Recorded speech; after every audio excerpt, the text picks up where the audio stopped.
Hello everyone, welcome back to my channel. आज हम शिक्षण शास्त्र में बदलाव के अंतर्गत 3 टॉपिक कवर करेंगे, जिसमें सबसे पहले हम देखेंगे अनुशासनात्मक से एकीकृत अधिगम तक। दूसरा टॉपिक है विषयोन्मुख से जीवनोन्मुख तक, और तीसरा है आईसीटी और मीडिया पर फोकस। एक एक करके हम तीनों को देखते हैं। सबसे पहले हम देखेंगे परिचय। शिक्षा का स्वरूप अब लगातार बदल रहा है। शिक्षा का जो स्वरूप है अब लगातार बदल रहा है। पहले शिक्षा केवल ज्ञान देने तक सीमित थी, पर अब इसका उद्देश्य जीवन से जोड़ना, अनुभव देना और तकनीक का उपयोग करना है। तो इस तरीके से शिक्षण शास्त्र में लगातार बदलाव आ रहे हैं। शिक्षा का स्वरूप है वो बदल रहा है। पहले शिक्षा सिर्फ ज्ञान तक ही सीमित थी, मगर अब शिक्षा का जो उद्देश्य है वो बदल चुका है। आज के टाइम में जो शिक्षा का जो उद्देश्य है वो है कि शिक्षा इस तरीके से होनी चाहिए कि वो जीवन उपयोगी हो, जीवन से जुड़ी हुई हो, हमको अनुभव प्रदान करे और जिसमें तकनीकी का उपयोग किया जा सके। अनुशासनात्मक मीन्स विषयात्मक अधिगम। तो सबसे पहले हम समझेंगे अनुशासनात्मक और विषयात्मक अधिगम किसे कहते हैं। तो अनुशासनात्मक अधिगम अगर हम कहें तो ये एक ऐसा अधिगम है जिसमें विद्यार्थी किसी एक विषय वस्तु के अनुशासन, जैसे कि गणित है, विज्ञान है, इतिहास है आदि जो भी विषय हैं, कि जो भी सिद्धांत होते हैं, मूलभूत जो सिद्धांत होते हैं, जो प्रक्रियाएं होती हैं, जो उनके कॉन्सेप्ट्स होते हैं, उनको समझकर उनका प्रयोग करना सीखे। इसको कहेंगे अनुशासनात्मक अधिगम। मीन्स ये एक तरीके से विषय पर ही फोकस होता है, इसका विषय वस्तु पर ही फोकस होता है। इसमें बस इतना ही होता है कि जो उसके मूलभूत सिद्धांत होते हैं उन पर फोकस किया जाता है, जो उसकी प्रक्रियाएं होती हैं, अवधारणाएं होती हैं, उन पर फोकस किया जाता है, उनको समझकर उनको प्रयोग करना सीखे, इस चीज पर यहाँ पर फोकस होता है। तो इसको कहेंगे हम अनुशासनात्मक अधिगम। जैसे कि गणित में सूत्र का प्रयोग करना और उनका हल निकालना, समस्या का समाधान करना। इसी तरीके से विज्ञान में प्रयोग करके निष्कर्ष निकालना। तो ये सब अनुशासनात्मक अधिगम के अंतर्गत आएगा। प्रत्येक विषय को अलग अलग पढ़ाया जाता था। जो अनुशासनात्मक अधिगम होता है उसमें प्रत्येक विषय को अलग अलग पढ़ाया जाता था। विषयों के बीच कोई संबंध नहीं था। जो मेन जो इसमें लिमिट थी वो यही थी कि सब कुछ ठीक था, विषय का अच्छे से ज्ञान दिया जाता था, उसके सिद्धांतों को समझाया जाता था, जो प्रक्रियाएं होती थी, जो कॉन्सेप्ट होते थे, उन सबको समझकर हल करना होता था। मगर एक विषय का दूसरे विषय से लिंक नहीं किया जाता था, उसका कोई संबंध नहीं बताया जाता था। तो इसी वजह से आज जो अधिगम है वो अनुशासनात्मक से लेकर एकीकृत अधिगम में बदल गया है। विद्यार्थी केवल याद करते थे, प्रयोग नहीं।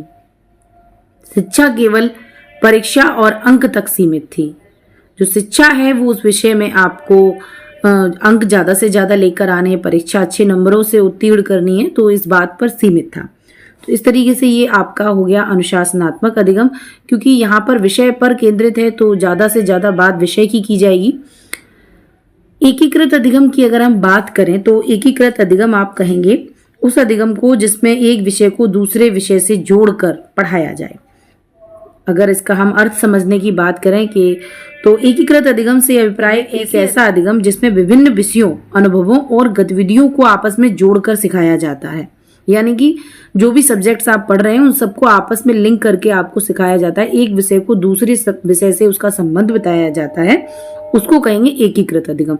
तो अनुशासनात्मक अधिगम और एकीकृत अधिगम में अंतर यही है कि अनुशासनात्मक जो अधिगम है वो विषय वस्तु केंद्रित है। विषय वस्तु का जो भी उसकी अवधारणाएं हैं, जो भी उसके सिद्धांत हैं, जो भी उसकी प्रक्रियाएं हैं, उसको समझकर हल करना है।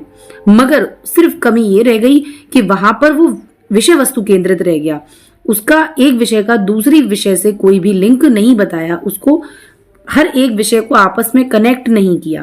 तो इसीलिए हमको अनुशासनात्मक अधिगम को छोड़कर एकीकृत अधिगम को अपनाना पड़ा। यहाँ पर क्या है कि यहाँ पर विभिन्न विषयों का आपसी संबंध स्थापित किया जाता है, इसी को हम एकीकृत अधिगम कहते हैं। शिक्षा को जीवन की वास्तविक स्थितियों से जोड़ा जाता है, क्योंकि एक विषय को दूसरे विषय से जोड़ा जाता है, इसलिए जो शिक्षा है वो जीवन की वास्तविक स्थितियों से जोड़ी जाती है। परियोजना, गतिविधि, अनुभव आधारित शिक्षण पर बल दिया जाता है।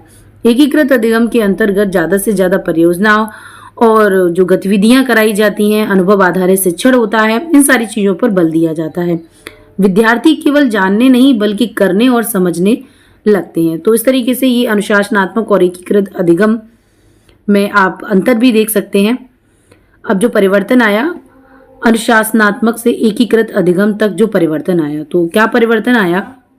पारंपरिक शिक्षा विषय आधारित थी, जबकि अब शिक्षा एकीकृत है। जो पारंपरिक शिक्षा यानी कि जो हम अनुशासनात्मक अधिगम की बात कर रहे हैं, वो विषय वस्तु केंद्रित था। हमको विषय की सही और सटीक सही समझकर उसका ज्ञान लेना था। बट यहाँ पर जो लिमिट थी अनुशासनात्मक अधिगम में, वो यही लिमिट थी कि उसको एक विषय वस्तु को दूसरे विषय से जोड़ने का काम नहीं किया गया था।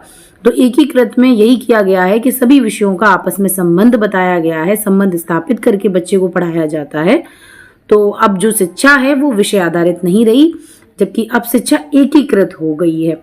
अब सीखना विभिन्न विषयों के समन्वय से होता है। अब सीखना ऐसा नहीं कि सिर्फ हम गणित पढ़ रहे हैं तो सिर्फ गणित ही पढ़ रहे हैं, उसका साइंस से विज्ञान से कोई लेना देना नहीं है, बाकी स्थितियों से और बाकी विषय से उसका कोई लेना देना नहीं है, ऐसा नहीं है। अब जो भी विषय हम पढ़ रहे हैं उसको दूसरे विषय से कनेक्ट करते हुए पढ़ रहे हैं। तो अब सीखना विभिन्न विषयों के समन्वय से होता है, जिससे बच्चे समग्र रूप से सोचते हैं और ज्ञान को वास्तविक जीवन में प्रयोग करते हैं। तो ये फर्क आया है अनुशासनात्मक से एकीकृत अधिगम में जो अपनाया गया है, उससे ये परिवर्तन आया है शिक्षा के अंदर। नेक्स्ट टॉपिक है हमारा विषयोन्मुख से जीवनोन्मुख तक। तो विषयोन्मुख से जीवनोन्मुख तक आप मतलब इसके शब्द से ही समझ में आ रहा है। विषयोन्मुख से मतलब वो भी विषय केंद्रित ही है, इसमें भी विषय पर फोकस किया जाता है। अगर हम इसका अर्थ की बात करें तो विषयोन्मुख में इसमें जो शिक्षा होती है वो विषय केंद्रित होती है, सब्जेक्ट बेस्ड होती है। विद्यार्थी केवल पुस्तक ज्ञान, तथ्यों और सिद्धांतों पर आधारित जानकारी दी जाती है विद्यार्थी को। जो विषयोन्मुख की हम बात कर रहे हैं, शिक्षक ज्ञान का स्रोत होता है, विद्यार्थी मात्र ग्रहण करता होता है विषयोन्मुख के अंतर्गत। इसका मुख्य उद्देश्य परीक्षा में सफलता और अंक प्राप्ति होता है। इसी तरीके से अगर हम बात करें जीवनोन्मुख शिक्षा की, तो उसमें जो शिक्षा का केंद्र होता है वो जीवन और उसका अनुभव होता है। जो शिक्षा का केंद्र होता है वो जीवन और उसका अनुभव होता है। यह विद्यार्थी को जीवन की समस्याओं को समझने, सोचने और हल करने की क्षमता देता है। तो इस तरीके से बहुत सारे अंतर हैं। इस वजह से शिक्षा अब विषयोन्मुख से जीवनोन्मुख हो चुकी है। अब विषय केंद्रित न रहकर जीवन और उसका जो अनुभव हम प्राप्त करते हैं उस पर आधारित हो गई है। शिक्षा को व्यवहार, कार्य और समाज से जोड़ा गया है। विद्यार्थी को सक्रिय भागीदार बनाया गया है। तो इसी तरीके से पहले शिक्षा का उद्देश्य विषयों का ज्ञान देना था। तो पहले जो शिक्षा का उद्देश्य होता था, जो भी विषय उनके पाठ्यक्रम में है उनको पढ़ाना होता था। अब शिक्षा जीवन के लिए सीखने का माध्यम बन गई है। मगर अब जो शिक्षा है वो जीवन के लिए सीखना है हमको, उसका माध्यम बन गई है। छात्रों में समस्या समाधान, निर्णय क्षमता और रचनात्मकता विकसित होती है। अब शिक्षा अब व्यवहारिक, नैतिक, सामाजिक जीवन से जुड़ी है। नेक्स्ट, आईसीटी की भूमिका।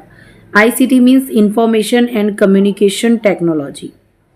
हिंदी में इसको कहते हैं सूचना और संचार प्रौद्योगिकी। इसमें computer, internet, mobile, projector, smart board, e content, audio, video आदि सभी जो टेक्निक्स है उनका प्रयोग किया जाता है शिक्षण में। जो भी शिक्षण अधिगम प्रक्रिया चलती है उसको बेहतर बनाने के लिए इन सभी चीज़ों का उसमें प्रयोग किया जाता है। अब जो शिक्षण अधिगम प्रक्रिया है उसमें सुधार आ गया है। शिक्षक की भूमिका में परिवर्तन हो गया है। विद्यार्थियों के लिए व्यक्तिगत अधिगम का साधन बन गई है। संचार और सहयोग में वृद्धि हुई है। अध्ययन सामग्री की तैयारी, जो भी हम अध्ययन करते हैं उसकी जो सामग्री है वो हमको अवेलेबल हो जाती है। ऐसे बहुत सारे जो फायदे हैं वो आईसीटी की वजह से शिक्षण अधिगम प्रक्रिया में हुए हैं। इनमें से कुछ हम देख लेते हैं, जैसे कि सूचना और संचार प्रौद्योगिकी ने शिक्षण को आधुनिक बनाया है। जो सूचना और संचार प्रौद्योगिकी है उसने शिक्षण को आज बिल्कुल आधुनिक बना दिया है। स्मार्ट बोर्ड, ऑनलाइन प्लेटफॉर्म और डिजिटल क्लास का प्रयोग बढ़ गया है। अब शिक्षा वैश्विक स्तर पर सुलभ है। सीखना अधिक आकर्षक और भागीदारी पूर्ण हुआ है। तो आईसीटी की वजह से हम अपने घर बैठ के कहीं भी किसी भी जगह की कोई भी नॉलेज ले सकते हैं। तो इस तरीके से जो शिक्षा है वो अब वैश्विक स्तर पर सुलभ हो गई है। ऑनलाइन जो प्लेटफॉर्म है, डिजिटल क्लास है, तो इनका, स्मार्ट बोर्ड है, इनका प्रयोग बढ़ने लगा है शिक्षण में। सीखना पहले से ज़्यादा अब आकर्षक और भागीदारीपूर्ण हो गया है। इसके अगर हम साधन की बात करें तो जैसे कि कंप्यूटर है, इंटरनेट है, ई लर्निंग प्लेटफॉर्म है, इससे बहुत सारे smart board, multimedia projector, television, radio, internet, YouTube जैसे माध्यम शिक्षा में सहायक बने हैं। तो ये सारे साधन हैं आईसीटी के। टेलीविज़न है, कंप्यूटर है, इंटरनेट है, रेडियो है, यूट्यूब है, वैसे बहुत सारे साधन हैं जिसके माध्यम से हम शिक्षा हासिल कर सकते हैं। तो ये सहायक बने हैं। शैक्षिक मीडिया से शिक्षा दृश्य, श्रव्य और अनुभवात्मक बनी है। इससे जो शैक्षिक मीडिया है, इससे शिक्षा और ज़्यादा प्रैक्टिकल हो गई है। उसको देखकर, सुनकर भी हम बहुत सारे अनुभव हासिल कर लेते हैं। तो ये पहले से ज़्यादा आसान हो गया है और रुचिकर भी है। विद्यार्थी अपनी गति से सीख सकता है और इसकी वजह से हर कोई अपने हिसाब से सीख सकता है। जब क्लास में पढ़ाया जाता है, जब शिक्षक के द्वारा, तो कुछ बच्चे आसानी से जल्दी सीख जाते हैं, कुछ पीछे रह जाते हैं। बट आईसीटी के प्रयोग से ये फ़ायदा हुआ है कि घर बैठे आप जहाँ चाहें, जितनी बार चाहें, एक ही चीज़ को बार बार पढ़कर समझ सकते हैं। तो हर कोई अपनी गति के हिसाब से सीख सकता है।